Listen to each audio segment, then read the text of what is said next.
కీర్తనలు 34వ కీర్తన 15వ వచనంలో ఒక చక్కని మాట ఉందండి. యెహోవా దృష్టి నీతిమంతుల మీద ఉండును, వారి మొరలకు ఆయన చెవి యొక్కి ఉన్నాడు. అంటే నీతిమంతులు ఎవరు? భూమి మీద ఎవరు నీతిమంతులు లేరు, అందరూ త్రోవ తప్పి ఉన్నారు, దేవుడు అనుగ్రహించి మహిమను పొందలేకపోతూ ఉన్నారని గ్రంథం చెప్తుంది. మరి నీతిమంతులు ఎవరు? భూమి మీద ఉన్న వారంతా నీతిమంతులు కాదు, కానీ దేవునికి అనుకూలమైన వారు నీతిమంతులుగా కనబడ్డారంట. అది కాలం 7వ అధ్యాయం 1వ వచనంలోని దేవుని దృష్టికి నీతిమంతులుగా ఒక ఆయన కనబడ్డారంట. ఆయనే నోవాహు గారు. భూమి మీద మనుషులందరినీ దేవుడు దృష్టించి చూసినప్పుడు దేవుడు ఉదయం సంతాపం ఉంది. ఆ ఉదయం బాధపడి గాయపరచబడి అయ్యో నేను నరులను చేసినందుకు ఎంతగా కుమిలిపోయాడంటే ఇంకా వర్ణించలేమంటే ఆయన బాధను. అలాంటి వర్ణించలేని బాధలో ఆయన కుమిలిపోతూ ఉన్నప్పుడు ఒక నోవాహు గారు కనబడ్డారంట. నోవాహు కుటుంబం కనబడ్డారంట. ఎలా?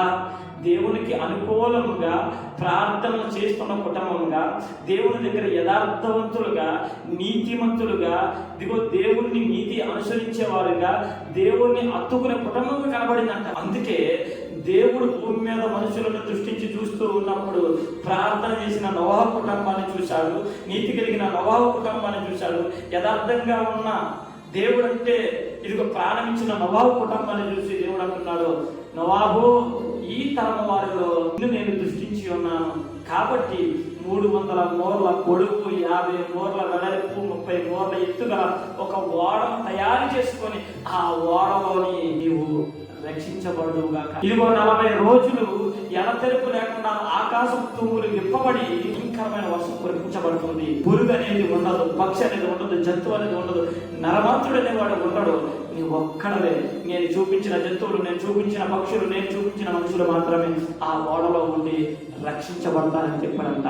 అందులో రక్షించబడిన వాడే, ఆ నీతిమంతుడే నోవాహు గారు తనను తన కుటుంబాన్ని ఓడలో రక్షించుకొని జీవనాన్ని కొనసాగించిన వాడిగా కనబడుతున్నాడండి. ఈ రోజు మనం ఎలా కనబడుతున్నాం దేవుని దగ్గర? దేవునికి అనుకూలం నీతిమంతులుగా బ్రతకాలంటే ఒంటి మీద ఏ మచ్చ లేకుండా ఉండాలి, చొక్కాకి ఏ మచ్చ అంటుకోకూడదు, డ్రెస్కి ఏ మచ్చలు అంటుకోకూడదు, సందుల్లో ఆ మచ్చ ఎలాగైతే కనబడదో అలా ఉండాలా, పరిశుద్ధంగా ఉండాలని నేను చెప్పడం లేదండి. దేవునికి అనుకూలంగా బ్రతకడమే నీతిగా బ్రతకడం అండి. దేవునికి ఇష్టమైన ప్రార్థనలు చేయడమే నీతిగా బ్రతకడం అండి. దేవునికి ఉదయం తెల్లవారుజామున, మధ్యాహ్నమున, సాయంకాలమున, పడుకునేటప్పుడు, తినేటప్పుడు, లేచేటప్పుడు, బయటికి వెళ్ళేటప్పుడు ప్రార్థన పూర్వకంగా నీ జీవితం ఉండడమే నీతి కలిగి జీవించడం. అలా ఉంటే గనక నోవాహులాగా నువ్వు కూడా కాపాడబడతావు, రక్షించబడతావు. నువ్వు వేసే ప్రతి అడుగు కూడా దీవెనకరంగా